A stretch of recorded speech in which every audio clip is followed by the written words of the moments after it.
I'm Gary Anthony Ramsay with your Hour News Now Rewind. Stories making headlines for the week ending August 28, 2010. Our top stories include Louisiana and the nation remembers Katrina, 5 years after the hurricane made deadly history.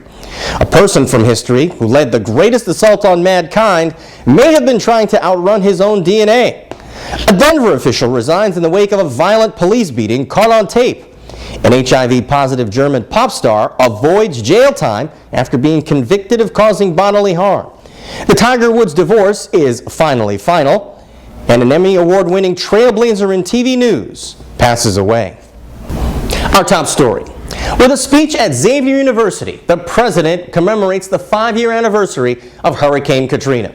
The Category 5 storm came ashore in New Orleans in 2005, wiping out buildings, homes, and creating floods that killed more than 1,500 people.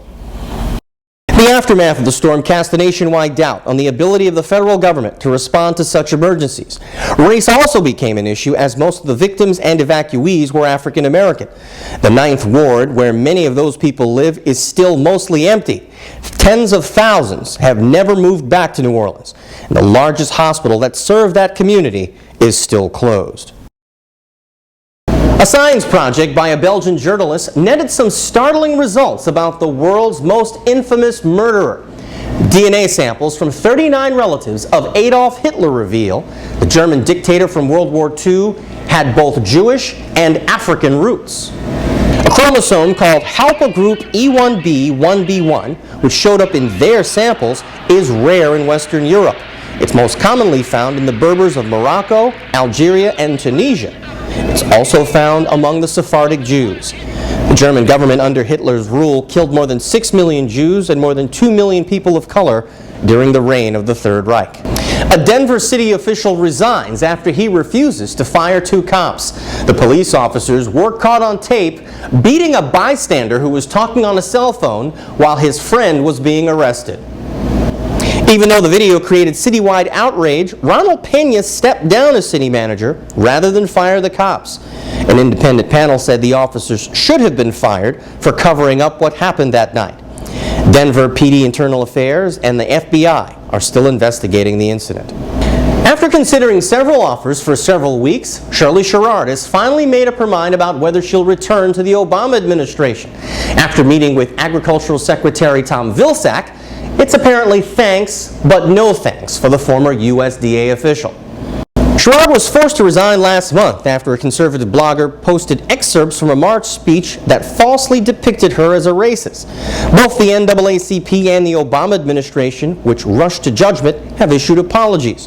Sherrod was offered several positions, but said after her meeting with Vilsack, the timing was just not right. Well, timing is apparently just right for a Florida representative who could become that state's first black senator since Reconstruction. Kenneth Meek wins the Democratic primary and now sets himself up for a 3-way race in November. Meek beat real estate mogul Jeff Green, but now finds himself again behind in the polls. In November, he'll square off against Republican star Marco Rubio and current Governor Charlie Crist, who was a Republican, but who is now running as an independent. In Palo Alto, California, police are using the word desperate to describe their investigation into the shooting death of a popular community activist. 54-year-old David Lewis, who was known for his work in rehab and with ex-cons, was gunned down while walking to his car at the Hillsdale Shopping Center on June 9th. Despite videotape and a $50,000 reward, leads have been scarce. Palo Alto has the worst clearance rate for homicides. Only about 12% of murders have been solved since 2008. In Savannah, Georgia, a judge sends a man back to death row after saying that he did not prove his innocence in a 20-year-old murder case. Troy Davis is accused of killing a police officer in 1989. He was set for execution last year. In a rare legal precedent, the U.S. Supreme Court intervened to give Davis a hearing on the case. Witnesses that testified against him in 1989 have since said they lied under pressure from police. But the judge said their new testimony would not be enough to sway the average juror. Davis's attorneys plan another appeal.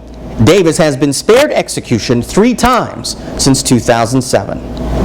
In their pursuit of criminal suspects, the federal government has now tried a new tactic in trying to get their handle on the language of the streets. The DEA has posted job offers for people who say they are experts in Ebonics. That hunky must be messing my old lady. Got to be running coal upside down his head.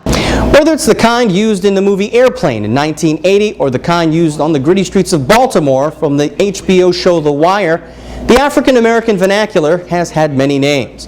But now the agency says it needs people who understand it to translate surveillance tapes. The agency, however, did not say if a college degree is required. Speaking of tapes and translation, a judge says a televangelist can now sue ABC News after the Reverend Fred Price claimed the news agency took one of his sermons out of context for a story. 2020 and correspondent John Stossel were doing a series on televangelists and how much money they make. They played a section in their piece to portray the preacher as a braggart. Reverend Price was actually telling a story about what he described as bad success. ABC later apologized for the error, but Price sued anyway, saying the 7 million viewers were already given a bad impression. Price does live in a $5 million home, drives a Rolls Royce, and travels in a jet owned by the church. In your Our News Now World Wrap, new fighting erupts and more lives are lost in Somalia, just days after the arrival of new UN peacekeepers. 32 people were killed in the bomb blast at a hotel in Mogadishu. The al-Qaeda-linked terrorist group Al-Shabaab claimed responsibility for the attack. The UN soldiers are mostly from Uganda, the site of an attack in July. The fighting has been taking place between Al-Shabaab and Somali government forces that control the southern parts of the country. A Boston man who was being held by the North Korean government since January is now free. 31-year-old missionary Angelan Gomez was turned over to former President Jimmy Carter, who flew to North Korea to plea for his release. Gomez was accused of illegally crossing into North Korea from China back in January and was sentenced to 8 years of hard labor. The Obama administration, while welcoming his release, said that former President Carter was acting on his own and not on behalf of the administration. In Germany, an HIV-positive pop singer who admits to having unprotected sex with several men escapes jail time, but she is still convicted of a crime. 28-year-old Nadja Bayanisa was found guilty of grievous bodily harm after she infected one of her lovers with the virus that causes AIDS. The former member of No Angels said that she was sorry for what she did and that it was the result of abuse as a child and fear as an adult. She could have gotten 10 years, but her 2-year suspended sentence also had no stipulations about future transmissions.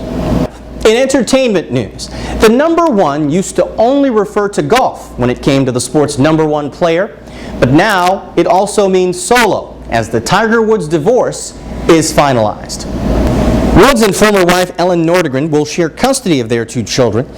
While details of the settlement were not made public, sources tell Our News Now a figure is between $500 and $600 million. The drama started last Thanksgiving with this car wreck outside of Woods' Florida home. Shortly after that, the tales of infidelity with more than a dozen women came to light.